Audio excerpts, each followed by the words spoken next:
You didn't tell me they were carving a totem pole. This is extreme. Well, there's 2 of them, and they have to do it a couple of times a day. Well,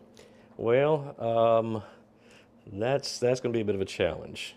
And this is Rocket, right? This is Rocket. She does her share. Rocket, I'm going to let you down for a little bit. Don't carve anything else out. You told me that besides this, there was one other. Good gosh! I mean, I can't get over this. This is crazy. You told me there was another place. Is it this bad? No, it's not that bad. That one spares my furniture. This is just an occasional scratch. Oh, okay. Oh, yeah, I see it right here. That's not too bad.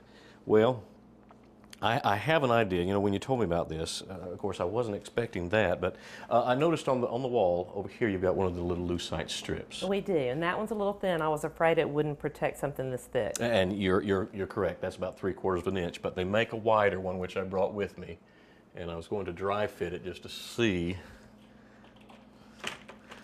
Well, what do you think? Because see that now that covers well.